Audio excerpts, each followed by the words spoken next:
मित्रता ऐसे थी कि उनके यहाँ एक बहुत बड़ा यज्ञ था हम्म। और उस यज्ञ में वे आमंत्रण भेजा था उन्होंने कि हम्म। आप आइए, क्योंकि जब शायद उनको कोई जानते नहीं थे तब भी उन्होंने एक आध बार देखा होगा कथा करते हुए मुझे, हम्म। तो सबका भाव रहता है कि सबसे मित्रता हो, मिलना जुलना हो। तो उनकी तरफ से एक आमंत्रण आया, तो मैं किसी कारण से नहीं जा पाया। तो फिर हमारे संस्कार आस्था के जो सीईओ हैं संस्कार चैनल के, उनका मेरे पास फोन आया, बोले महाराज जी एक बार चलिए।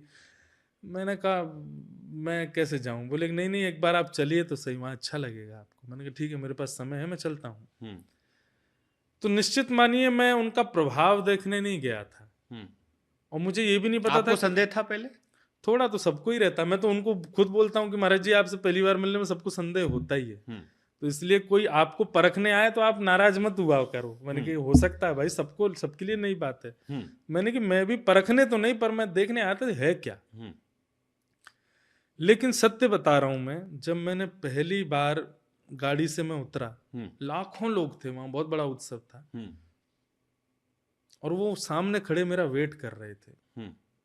और लाखों लोग खड़े हो गए उनसे मिलने के लिए, लेकिन वो बिल्कुल सहज भाव में। और जैसे ही मैं गया तो मुझे हृदय से लगाया, और मतलब उनका स्वभाव बहुत अच्छा था, बहुत डाउन टू अर्थ, बहुत हंसमुख, बहुत चंचल मतलब हैं। स्टारडम इतना होने के बाद भी कहीं भी अहमत्व नहीं है, हम्म। बहुत सरलता।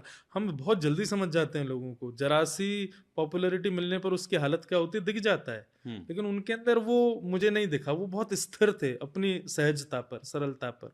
और ऐसा नहीं सबके सामने, कमरे में भी, एकांत में भी, फोन पर भी, आधी रात में भी। अब तो मुझे और समझ आ गया, उससे मैं बहुत प्रभावित हुआ। फिर उसके बाद उनका व्यवहार जो था वो बहुत अच्छा लगा, वो देखकर